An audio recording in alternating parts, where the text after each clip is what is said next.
नमस्कार दोस्तों, लोकसभा में मंगलवार देर रात वक्फ संशोधन विधेयक 2025 को मंजूरी मिल गई, जिसके बाद सत्ता पक्ष और विपक्ष के बीच जबरदस्त बहस छिड़ गई है। इस विधेयक को लेकर जहां सरकार इसे गरीबों, महिलाओं और जरूरतमंदों के हित में लिया गया ऐतिहासिक निर्णय बता रही है, तो वहीं कांग्रेस समेत अन्य विपक्षी दल इसे लोकतंत्र के लिए काला दिन करार दे रहे हैं। इस विधेयक के पारित होने के बाद कांग्रेस सांसद इमरान मसूद ने कहा कि ये एक काला दिन है जो इतिहास में दर्ज किया जाएगा। उनका मानना है कि ये विधेयक अल्पसंख्यक समुदाय के अधिकारों को सीमित कर सकता है और वक्फ संपत्तियों पर सरकारी नियंत्रण को मजबूत करने का प्रयास है। देखिए, काला दिन है, ये इतिहास में लिखा जाएगा। हमारे अधिकारों के ऊपर पूरी तरीके से कुठाराघात है और हमने बार बार चेताया कि आप जो बात यहाँ बोल रहे हो, आप कह रहे हो कि हमने वक्फ बाय यूजर को खत्म कर दिया, लेकिन वक्फ बाय यूजर के अंदर एक शब्द लगा करके सिवाय उन संपत्तियों के जिन संपत्तियों के ऊपर सरकारी ना हो, मतलब कब्जा सरकार का ना हो या वो विवादास्पद ना हो। और उसके लिए सबसे बड़ा उदाहरण उत्तर प्रदेश है। उत्तर प्रदेश में 14,500 हेक्टेयर में से 11,500 हेक्टेयर लैंड वक्फ की जो थी उसको सरकारी संपत्ति बनाने का काम किया गया, उसको विवादित करने का काम किया गया। तो ये बहुत बड़ा नुकसान मुसलमान को, वक्फ को, दोनों को होने जा रहा है। हम लोग इस लड़ाई को लड़ेंगे, चूंकि हमारे जो अधिकारों का संरक्षण बाबा साहेब भीमराव अंबेडकर के संविधान ने हमें धारा 14 के अंदर, धारा 16 के अंदर, धारा 25 के अंदर और धारा 26 के अंदर दिया, उसके ऊपर पूरी तरीके से बुलडोज किया गया। उसके ऊपर ओवरलैपिंग हुई। हम लोग रास्ता देखेंगे, कोर्ट जाएं, कोर्ट में जाकर के हम लोग लड़ाई लड़ेंगे।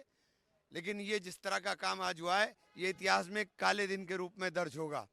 वहीं भारतीय जनता पार्टी ने इस बयान पर पलटवार करते हुए कहा कि यह संशोधन गरीबों, विधवाओं, अनाथ बच्चों और मुस्लिम महिलाओं को लाभ पहुंचाने के लिए किया गया है।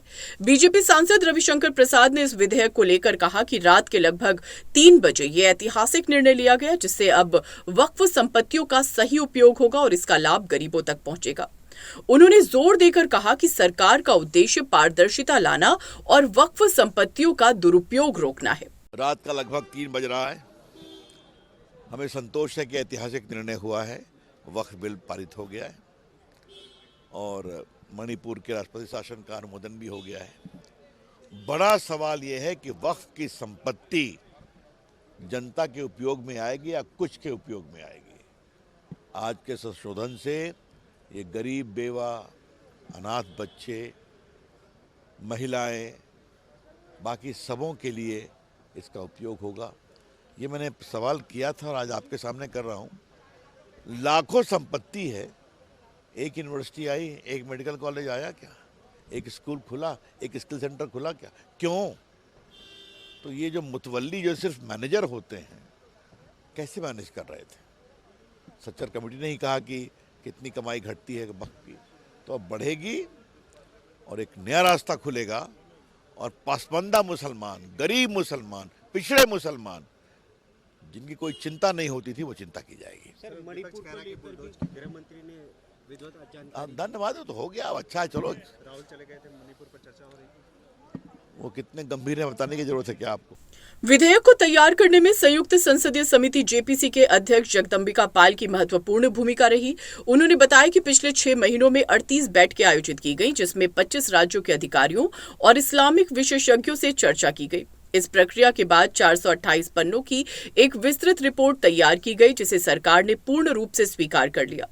उन्होंने इसे संसदीय लोकतंत्र की जीत बताया और कहा कि जब किसी सर्वदलीय जेपीसी रिपोर्ट को सरकार और लोकसभा अध्यक्ष द्वारा स्वीकार किया जाता है, तो ये लोकतंत्र की असली ताकत को दर्शाता है।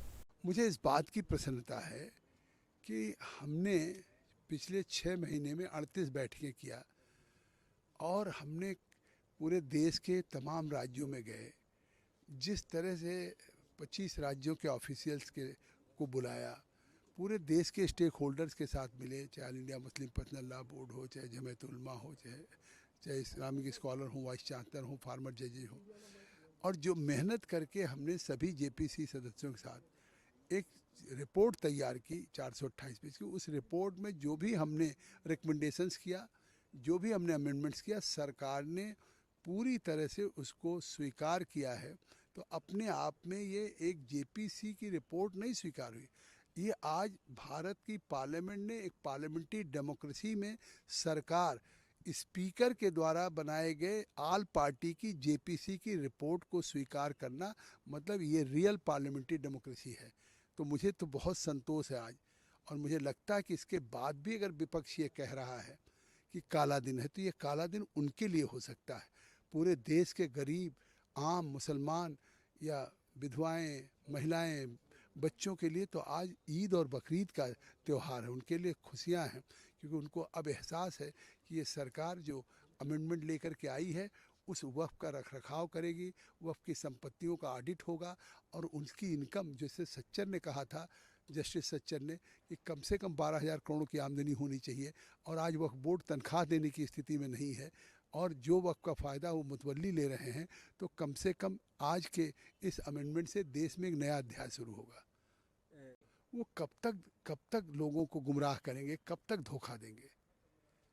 आज मैंने भी तो कहा कि जो 1995-2013 का अमेंडमेंट था वक्त में, वो आर्टिकल 14 का वायलेशन था, आर्टिकल 15 का था, आर्टिकल 19 का था, आर्टिकल 21 का था, आर्टिकल 300A का था, तो वो वायलेशन था।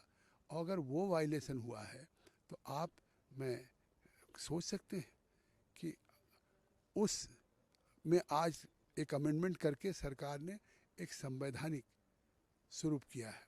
और निश्चित तौर से मैं कहना चाहता हूँ कि आज ये जो है इसका फ़ायदा होगा, क्योंकि जिस तरह 2013 में एक सेक्शन 40 किया गया था, वो सेक्शन 43 उसमें किसी भी वक्फ बोर्ड चाहे तो वो विश्वास करती है कि वक्फ है तो वक्फ घोषित कर दे, और इस तरह से कोई पावर दिया जा सकता है। ये संविधान से ऊपर का पावर, सुप्रीम कोर्ट से बड़ा पावर कि वक्फ को अपने आप कर सकता था। केंद्रीय मंत्री चिराग पासवान ने भी इस विधेयक का समर्थन करते हुए कहा कि इस संशोधन से वक्फ संपत्तियों का सही उपयोग सुनिश्चित होगा और मुस्लिम समाज के गरीब तबके, पिछड़ी जातियों और मुस्लिम महिलाओं को अधिकार मिलेगा। उन्होंने आगे कहा कि अब मुस्लिम समाज के वंचित वर्ग को भी मुख्य धारा में शामिल करने का मार्ग प्रशस्त होगा। भाई, मणिपुर में विपक्ष लंबे समय से बोलता रहा कि चर्चा होनी चाहिए, चर्चा होनी चाहिए, चर्चा होनी चाहिए। गंभीरता पे सवाल उठा रहे हैं कि रात के इस समय ये गंभीरता ही है भैया, कि रात के इस समय भी हम लोग चर्चा करने को तैयार हैं, बट आप तैयार नहीं है। आपको आपकी नींद ज्यादा प्यारी है, आप मौजूद नहीं रहिएगा।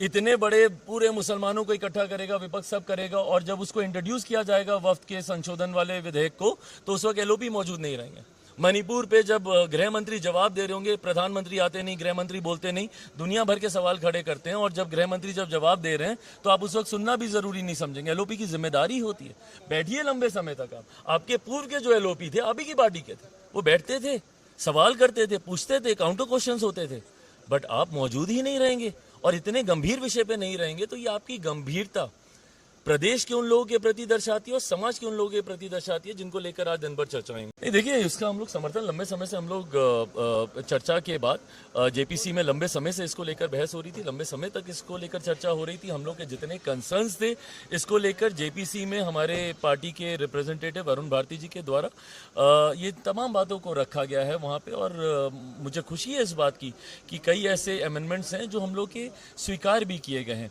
देखिए, हकीकत है, मैं ये मानता हूं कि जितने संशोधन के बाद आज जब इसको लेकर आया गया है, तो इसको वो ढांचा, वो स्वरूप दिया गया है जो प्रो पुअर मुसलमान है। ये उन लोगों के हक की बात करता है, मुसलमानों में भी, जो आज की तारीख में भी हाशिए में है, भले वो मुसलमानों में पिछड़ी जाति से आने वाले लोग हों, महिला मुसलमान हो, उनको मुख्य धारा के साथ जोड़ने की सोच के साथ इनमें संशोधन किए गए हैं। मुझे तकलीफ इस बात की होती है कि अगर किसी सिस्टम में आप पारदर्शिता ला रहे हैं, अगर किसी सिस्टम में आप ट्रांसपेरेंसी ला रहे हैं, तो इससे आपको डर किस बात का है, फिर इससे आपको घबराहट किस बात की है? क्वेश्चन तब खड़े होते हैं जब ट्रांसपेरेंसी नहीं होती, जब आप अदालत तक, न्यायालय तक जाने की आप इजाजत नहीं देते, जब आप किसी के ऊपर तुरंत अपना हक आप बना लेते हैं बिना सामने वाले को इस बात का मौका दिए कि वो न्यायालय में जाके अपने पक्ष को भी रख सके। इन बातों से चिंता होनी चाहिए। बट जब आप ट्रांसपेरेंसी लेके आ रहे हैं, पारदर्शिता लेकर आ रहे हैं, उसके बाद भी अगर विपक्ष को इन बातों के ऊपर बांटने की राजनीति दिखती है, तो ये उनकी सोच हो सकती है, क्योंकि उनकी सोच ये रही भी है।